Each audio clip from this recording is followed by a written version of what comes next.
NDTV, and you're watching NDTV Profit.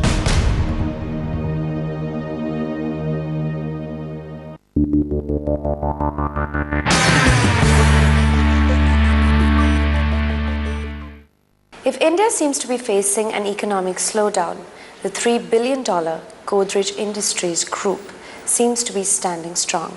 And one of the reasons for that is its chairman, Adi Godrej, with whom we are speaking to today.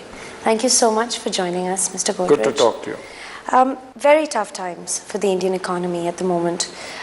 Maybe I wouldn't go as far as saying crisis, but a definitive slowdown. How is Godrej as a group, as a brand, coping with this? Well, there is a slowdown. There is a bit of a global slowdown. The Europe situation, the Eurozone situation is not very conducive.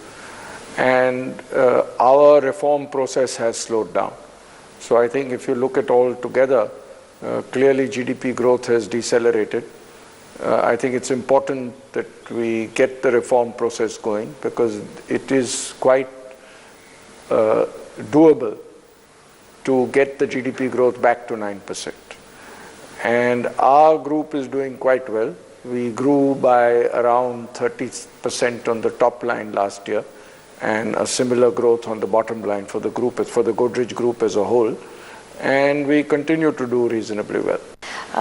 Godrej Consumer, 10 acquisitions in the last few years, one that you've recently completed as recently as April in Latin America. More acquisitions to come even after this? We have a stated policy that we are looking to growth in the developing world through acquisitions. Yeah. We have a 3x3 policies on 3 continents, Asia, Africa, and South America, yeah, in 3 categories where we have very strong advantages in India, in hair color, in household insecticides, and in personal wash. We also have a growth objective, which we call 10 by 10. Godrej Consumer Products would like to be 10 times its current size in 10 years' time, which is a compounded annual growth rate of about 26% per annum. We expect to achieve about 15 to 20% organic growth. We've actually been growing organically at a much faster pace, and the rest would come through acquisitions. The salience of the international business overall in the Godrej Consumer Products portfolio is about 40% currently. 40% comes from outside India, 60% of the sales come within India. Also, you've had a private equity player come into the group as well, right? For the first time. We had a private equity investment in a company called Godrej Foods and Beverages, which has now been changed into a joint venture with Hershey called Godrej Hershey. We've also taken some private equity into SUVs within Godrej properties. So individual projects, we've injected some private equity in some individual projects. In fact, you have announced quite a few projects in the last few months despite the slowdown. A lot of players have stopped launching projects at the moment. Godrej Properties is a very rapidly growing company. Its average growth, sales growth over the last 5 years has been around 50% per annum. It's growing very strongly. We have announced, I think, 8 new projects last year. We've announced 2 projects this year, and we'll continue to look at further projects. We are a national player. We're in all 4 zones of the country. We currently have projects in about 12 cities, Godrej Properties does, and we feel we'll continue to expand very rapidly. But there are tough times in the real estate sector, and Godrej Properties has also faced some pressure on the bottom line and top line. Yes, I think clearly with mortgage rates being higher and permissions being delayed, as is happening in government, both state governments and national governments, yes. But we've grown very well on the top line. Our bottom line growth has been a little poorer. But we expect that this is a cyclical business, and we faced a similar situation in 2008-9. But in 9-10 and 10-11, we did exceedingly well. And you've seen demand, good demand across your projects? It depends on the geography. It depends. What is under a little pressure is margins. because cost increases have been reasonably high, whereas price increases have not been keeping up with cost increases. Also, of course, everyone is very interested in Vikhroli, where it stands at the moment. The overall size of Vikhroli is about 3,500 acres, if you include everything? Yes, if we include everything, including our mangrove forests, it's about 3,500 acres. And the developable area would be roughly half of it. Currently, we're developing a 35-acre plot, which used to be the industrial and commercial office space for Godrej Industries. We are also developing some of the Godrej and Boyce property. Godrej Properties is doing that as a development manager for Godrej and Boyce. That's mainly residential property, and we'll continue to develop further. You were launching Godrej Platinum, a residential development? We have launched it. Yeah. What has been the response to that? Excellent. It's 4 towers, Yeah, high-end residential. I'm not exactly sure which phases have been launched, etc. But whatever has been launched has been sold out almost immediately. And how many phases of development are there going to be? Oh, the Godrej Platinum, I think, will have 2 to 3 phases, but there'll be other projects. The Vikhroli development will be ongoing, and we think it will continue for 10 to 20 years. Right. So if you could just take me through on a broader level, the number of phases and the number of years. No, it's not planned yet, so I can't talk about it. It's not planned yet. As and when we plan new phases, as and we plan new developments, as and when we get new permissions, as and when we get space available, because Vikhroli is a major manufacturing entity for us. So this will be decided from time to time. All I can say is that this is a huge development opportunity, and over the years, it will continue for many years to come, and it will be very large. But I can't quantify it year by year. And very often you've spoken of real estate being the star performer for Godrej Industries as a group, and even though it's a new starter, it could possibly blossom into your biggest business in the next 10 years or so. Is that something you still... Yes, I feel it will be so. It's our fastest growing business. The group has been growing very rapidly. As I mentioned to you, last year our growth was 30%, but our real estate business grew by more than 50%.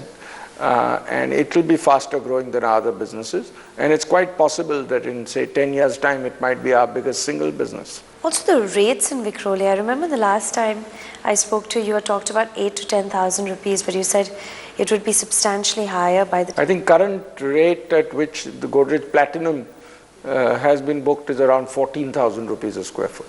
But of everything that you have in real estate today, of course, you've announced townships in joint ventures across Ahmedabad, a lot of other cities, as you said, 12 cities. For you, Vikhroli is still your plum project? No, Vikhroli will be a very important part of our development, but we will have very large developments outside of Vikhroli. We have a very large project in Ahmedabad. We have large projects in other parts of the country. So whilst Vikhroli will be a very important development for us, I can't say that it will be the dominant development for Godrej Properties. Godrej Properties will have many other projects. But the opportunities in Vikhroli will be continuing over many years. And I would say that the present value of the Vikhroli opportunity for Godrej Properties is huge. What would you say that is? Why would I say it? No, I don't want to assign a number to it, but I can only say that it's huge value for Godrej Properties. In terms of townships, how many more townships do you think you're going to be announcing? It's difficult. It depends. Each project has to be announced. Currently, we are doing one township, which is in Ahmedabad. It's the only township within the municipal limits of a large Indian city. If there are opportunities, we'll announce further townships. Okay. I think we are looking at a couple of other opportunities which we might announce soon. Mumbai also, you have a redevelopment project now going on as well, yes, right? But that's not a township. No, but that's a redevelopment. We have 2 redevelopment projects going on currently, and we're looking at more. What about the rupee and where it's at today? How does that play out for you? You see, our borrowings are mainly in dollar terms. So clearly in rupee terms, our borrowings go up, but our earnings from those investments are generally also linked to dollars. So it's not linked to the rupee. So what we earn in Argentina, for example, or Indonesia is linked to the local currency, which is more in sync with the way the dollar moves than the way the rupee moves. So we think overall for the company, it doesn't make much of a difference how the rupee moves. Any fundraising plans for the group? I know it's a bad market, but... We have had, we had two major fundraisings recently. Of course, I'm not talking of debt, I'm talking of equity. Yeah. Godrej Consumer Products issued some shares to Temasek on a preferential basis. Yeah. And Godrej Properties has had the only IPP up to now in India, and both were very successful. We don't see any major further equity raising in the near future. Debt is from time to time, but actually our debt overall for the group has come down over the last year. And that 5% that was given to Temasek on a preferential basis, that money was used for acquisitions and repayment of debt? Yes, that's right.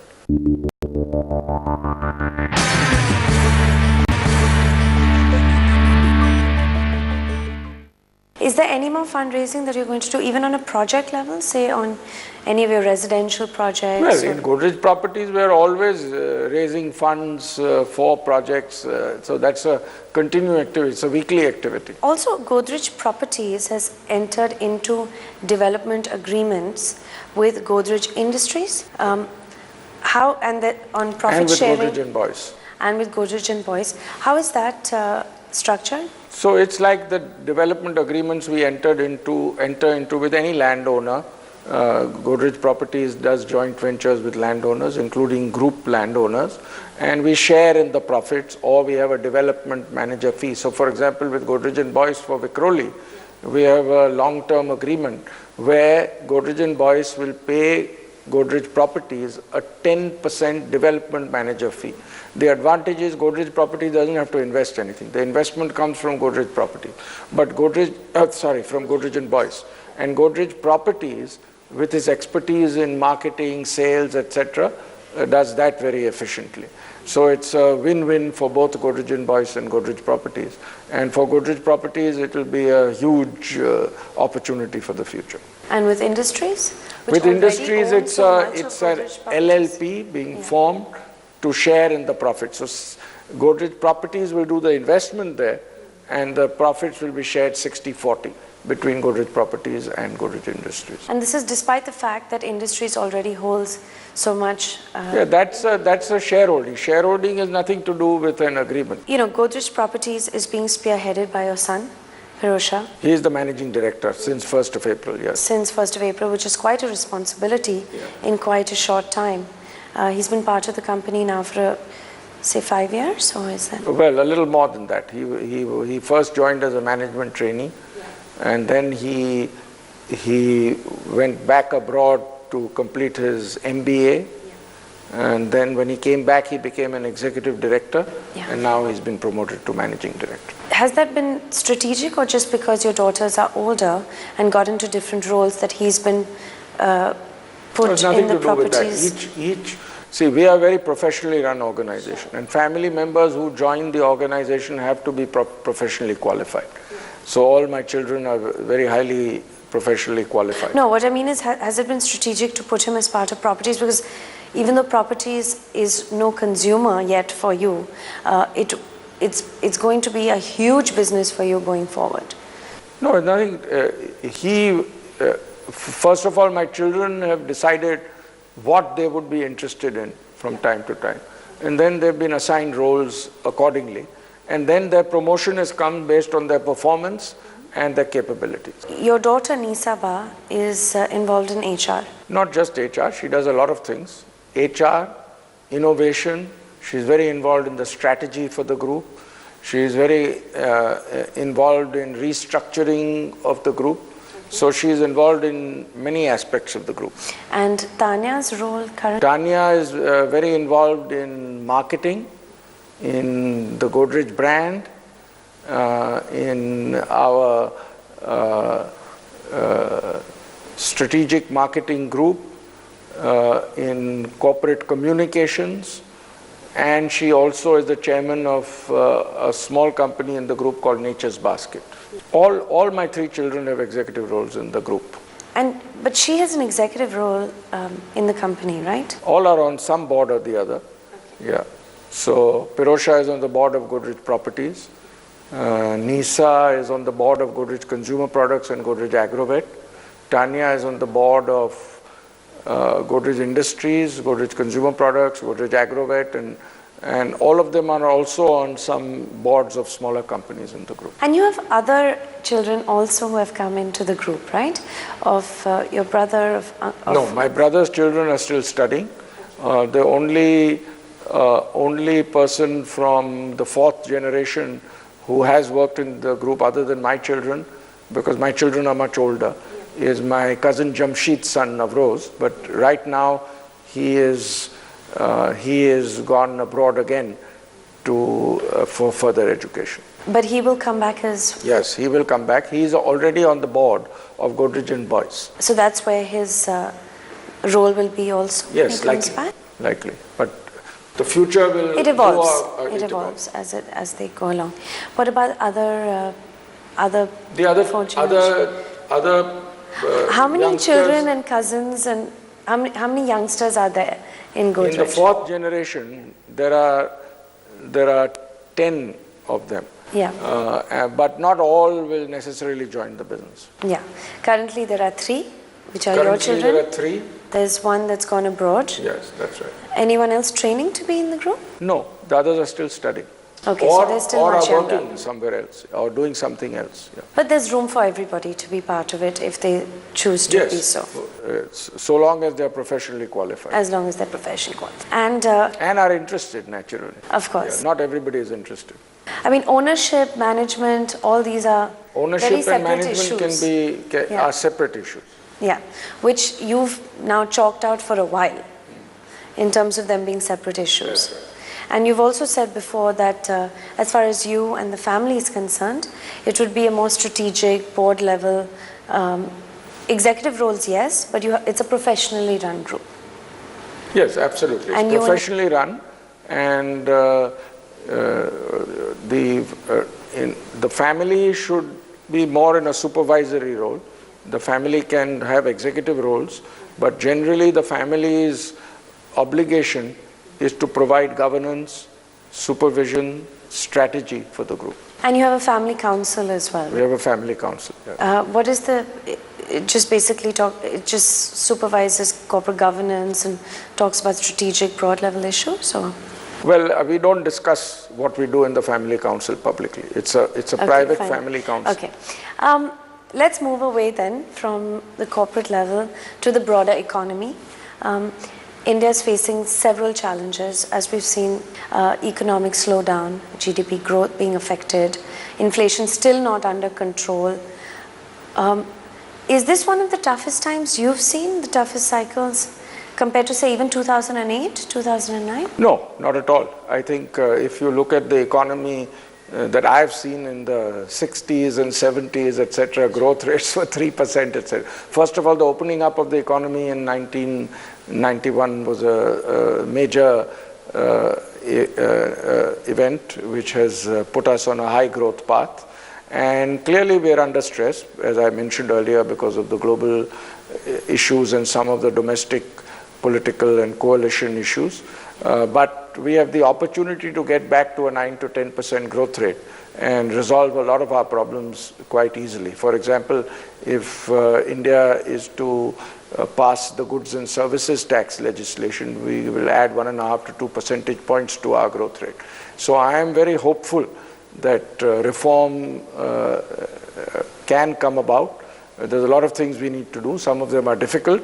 Some of them are maybe politically unpalatable, but reform is what we need, and I do hope that we approach it very sensibly. We are facing some temporary issues like we did in 2008. I think we will recover. I expect India will be one of the fastest growing economies over the next couple of decades. I think the Indian economy will in around 3 to 4 decades from now be the largest economy in the world. I think we will overtake first the United States and then China. And I think India's future is very strong. Despite all the bottlenecks we're facing today. But all countries are facing bottlenecks today. If you look at the Chinese economy, they are facing problems. If you look at the US, they are facing problems. If you look at Japan, they are facing problems. All economies are facing problems. The important thing is decision making, which has also slowed down. Yes, but decision making is slow in the United States, for example. In China, they have been bogged by the Bo-Xilai issue. So this is not a unique phenomenon to India.